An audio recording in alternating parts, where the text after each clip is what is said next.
Ramdam na nga ang Valentine's Rush, lalo na't besperas na ng araw ng mga puso.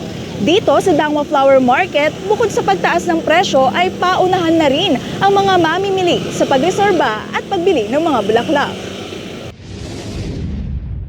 Roses are red at ito'y sumisimbolo ng pagmamahal. Kaya dito sa Dangwa Flower Market sa Sampaloc, Manila, ito ang isa sa pinakatinatangkilik ng mga mamimili. Ngunit dahil in demand, may kamahalan rin, lalo na kung ito ay imported tulad na lang ng Ecuadorian rose at China rose.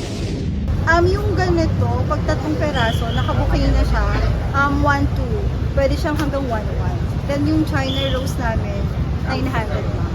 Kung nais mo naman makamura at ikaw ay game sa mga DIY na paggawa ng bouquet, may mga bulaklak naman na naka-retail price na pumapalo sa 150 hanggang 250 pesos tulad na lamang ng aster, statice, carnation, gerbera, agapanthus at chamomile. Si Sofia sinadyang bumili ngayong A13 para hindi na umano makasabay sa price spike at para fresh pa rin ang mga bulaklak sa mismong araw ng mga puso.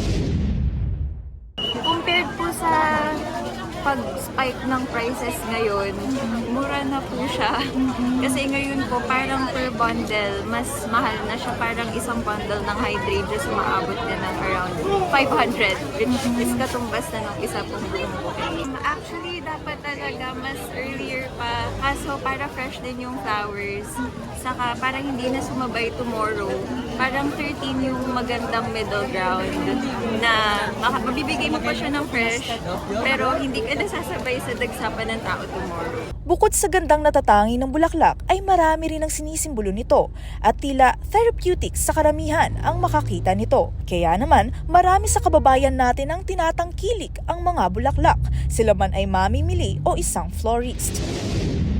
Siyempre po mas symbolic kasi talaga yung flowers. Although, kasi kapag chocolates, consumable kasi nakainin mo lang. Although nandun pa rin yung thought. Pero pag flowers kasi parang mapaparamdam mo talaga na you picked out the flowers. Tapos nun, ikaw din yung mag-go through the process na yung parang act of service na rin siya. Kasi ikaw din yung nag-go through the process ng pagpili, saka yung thought na rin mismo na nandito ka to buy something that you love for your loved ones.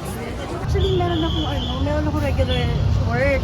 Work from home ako, from Bicol pa ako. Kaso lang, gusto ko talaga mag-tinda ng flowers. Kahit yung sahod ko naman sa pag-online is, pero gusto ko lang talaga mag-gawa ng ganito.